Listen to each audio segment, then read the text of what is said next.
tilmaam academy.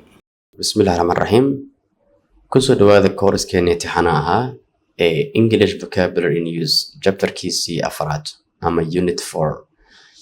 This unit waxaan rabnaa in xoog aan ku saarno clothes, wax kasta oo ku saabsan dharka la xirto, hadday ahaan lahayd shaar, surwaal, dharka gabdhaha xirtaan, jaakadaha, ookiyaalaha, dalladaha la xirto, la qaato, boorsooyinka, wax kasta oo ku saabsan dharka iyo dadka waxyaaba ay qaataan.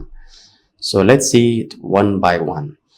aad ayuu waxay kaaga saaciday doonaa ereyadan oo kale haddii aad taqaanid in hadhow aad samayn kartid shopping, inaad samayn kartid in baahidaada xataa aad gudbin kartid oo ku saabsan dharka clotheska ah. Shaatigan aan u baahanahay iyo sarwaalkan iyo suunkaas inaad dhigi karta laga rabo markaas. So aan isla fiirino kadibna aan ka daba dhahno haddii ay macquul tahay markaas. A. Clothes. Hat, coat, jacket, Jacket, scarf, scarf, gloves, gloves, shoes, shoes, trainers, trainers, boots, boots, suit, suit, socks, socks, skirt, skirt, tie, tie, t-shirt, t-shirt, watch, watch, shirt, shirt, dress, dress, ring, ring, belt, belt, sweater, sweater, jumper. or jumper. All right. I hope in aad u dhegeysateen kadibna aad ka daba dhahdeen. Asla fiirinable hat, kofidas hat aa loo yaqaanaa. Coat, jacket, jacket, coat, jacketan aad u weyn waaye oo dhirirka badan jilbaha gaaraysa laga yaabaa inay tahay. Jacket waa jaakada caadiga iska yar. Scarf, bahal yar oo qoorta la gashto, maro yar oo dadka meelaha qabowga iyo waxyaabahaas ama gabdhaha inay wataan laga yaabaa ama gabdhaha ay qaataan qamaar camal oo scarf. Okay. Gloves, bahalada gacmaha la gashto. Shoes, kabaha. Trainers, kabaha lagu alamiteeyo sportska kuwa sportska kuwaas waxaa loo yaqaanaa trainers. Boots waa kuwa aad kula dheer ilaa jilbaha gaarayo. Boots anaga waxaa laga yaabaa inaan ka qaadano meelaha dhiiqada ka jirta waxyaabahaas oo kale.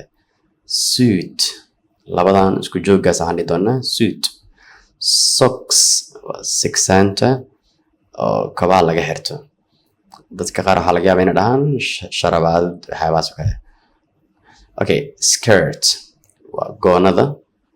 Tie inta lagu xirto. T-shirt waa funaanada. Watch saacad. Shirt shaati. Funaanada farq u dhexeeya maxaa ahay T-shirt, T ayaa lagu mariyo kaliya, kanna waxaa waa kaliya shirt shaati. Dress waa cambuur, saaka dheer waa cambuur. Ring faraanti, ring. Belt sun belt. Sweater or jumper waa funaanadahan gacmo dheerka ah, maybe dhaxanta laga eshto iyo waxyaabahaas kale. I hope in areas aad u fahanteen waana very useful. aad ayaa laga yaabaa inaad ugu baahan tahay marka aad inaad sheegtid, marka aad inaad soo gadatid, marka aad inaad qof weydiisid, muhiim ayay ku tahay markaas. All right, section B aan fiirina. Plural words. These words are always plural in English. Ereyadan Englishka markasta waxay ka yihiin plural, ma naqdaan singular because they are pairs. laba waaye. Sarwaalka laba lug ayuu wataa. Ookiyaalaha waa laba god ay leeyihiin. Waxyaaba noocaas kale waaye. Jeanska sidoo kale. bal hamar asla fiirin ereyas iyo sida lala tacaamulo Englishka ka daba dhaha markaas. B. Plural words. These words are always plural in English. They need a plural verb. Trousers, Trousers, jeans, shorts, tights, tights, glasses, glasses, pajamas, pajamas, sunglasses, sunglasses. My suit is new, but these trousers are old. Her jeans or shorts or tights are blue. You say a pair of trousers or shorts or glasses, etc. Alright, sida hordhac aan u sheegnay, erayadan waxaan dhahnay mar walba waxay noqdaan plural. Trousers, jeans, shorts, tights waa sarwaalka dadka ku dhegan tightska oo korkooda aad ku soo saaraya. Glasses ookiyaalaha. Pajamas waa dharka lagu seexdo. Pajamas. Glasses ookiyaalaha caadiga xaragada akhriska wuxuu la noqdaa.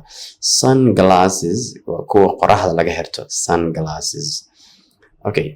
So erayada marka maadaama ay dhammaantood ay yihiin plural, qasab waxaa verbkooda in laga dhigo plural. Kasoo qaad ma dhihi kartid my trousers is new ma dhihi kartid. Is ma siin kartid maadaama ay plural yihiin waa in are aa siin kartaa markaas. My suit is new. Suitkayga waa kana is new. But these trousers adaysa laakiin sarwaalkan are old. waa duug. It means hal xaba laga sheekeynaya laakiin maadaama sarwaalka badanaa waxaan anahay waxaa lala tacaamulaa English marka la joogo plural maadaama laba ay yihiin. Labadana badanaa waxaa loo sababeynayaa inuu labadaas lagu leeyahay markaas. Okay, sida kabaha oo kale shoes Allah eegana shoes. Okay. Her jeans, her shorts, her tights are blue. Sometimes waxaa kaloo dhihi kartaa a pair of trousers dhihi kartaa. A pair of trousers joog oo hal joog sarwaal ah, hal joog kaba ah, hal ookiyaale waxaas oo kale a pair. Maqaska oo kale qayb uu ka yahay. Okay. Verbska oo ku saabsan dharka ama xirashadooda maxaa ka mid ah? Qofkan dhar uu xiran yahay, shaar uu wataa, sarwaal uu wataa, see loo dhihi karaa markaas. Bal hamar ila fiiriya meeshaan. C. Verbs. You wear clothes, but you carry things. You wear glasses. Naomi is wearing a long blue coat. She's carrying a suitcase and a handbag. You can also say, Naomi has got a blue coat on. You carry a bag and an umbrella. In the morning, you get dressed or put your clothes on. At night, you get undressed or you take your clothes off. Alright.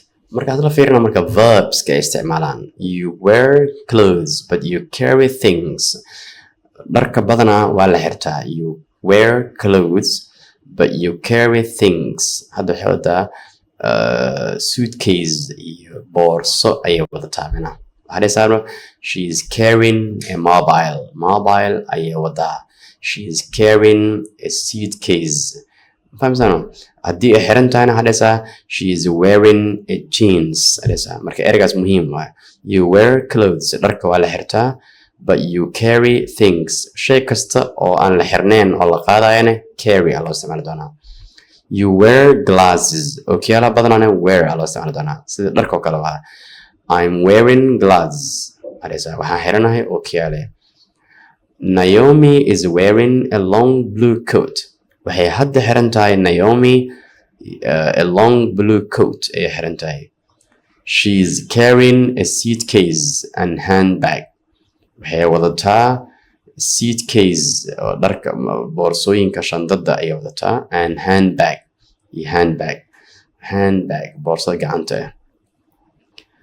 Okay, you can also say Naomi has got a blue coat on.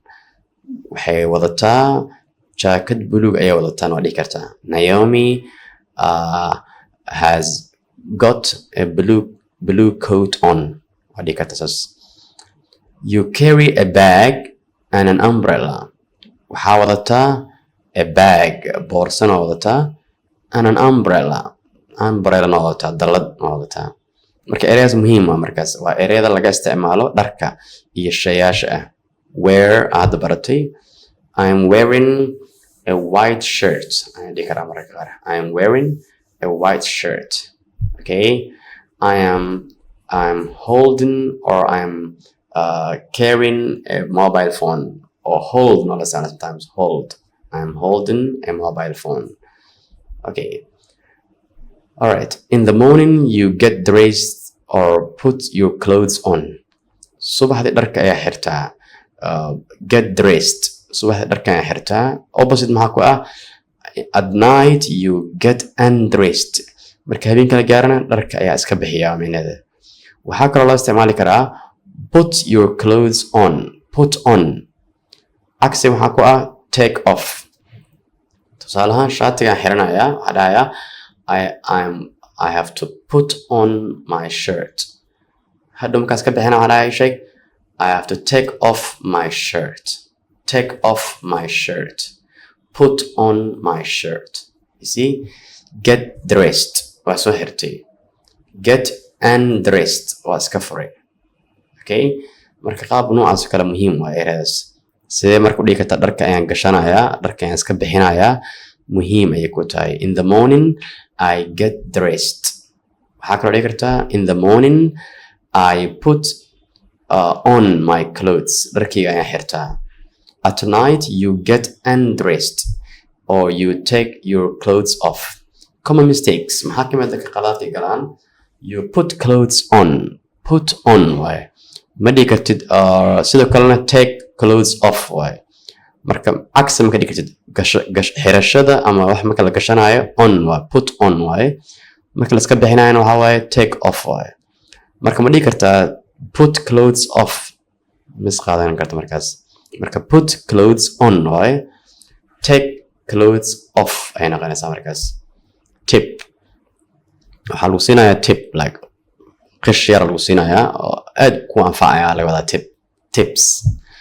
When you get dressed in the morning, say to yourself, subax markaa dharka xiranaysa maxaa dhahaysaa qofsa u sheegaysaa I am putting on my socks. I am putting on my socks. Sigsaanteeda ayaan xiranayaa dhahaysaa. Now I am putting on my shoes. hadda waxaan xiranayaa kabahayga and so on. qaab noocaas kale ah. qofaa ku soo wacay u sheeg inaad shaatiga hadda xiranaysa maxaa dhahaysaa Now I am putting on my shirt. Now I am putting on my trousers. surwaalkii ayaan hadda xiranayaa. cagsi ka dhig. Now I am taking off my shirt. hadda ayaan shaatiga iska bixinayaa dhahaysaa. Now I am taking off my trousers. surwaalka ayaan iska bixinayaa. sidee u dhigi kartaa waxaan iska bixinayaa kabahayga. Now I am taking off my shoes. adhaysaa markaas. I hope in chapterkan wax badan aan ka fahanay oo ku saabsan clothes. haddii ay noqon lahayd ereyada micnayaashooda, haddii ay noqon lahayd ereyada iyo verbska iyo sida nolosha caadiga ah loogu isticmaalo in everyday life. I hope in wax badan ka fahanteen. haddii aan fahanay waxaan rajeynaa insha allah in aan isla sameyn doono exerciseka ka dambeeya pageka unit 4 pageka ka dambeeya exercise ay wataa. fadlan aan kala shaqeyno insha allah. marka waxaa inoo baran insha allah next chapter iyo unit 5 insha allah.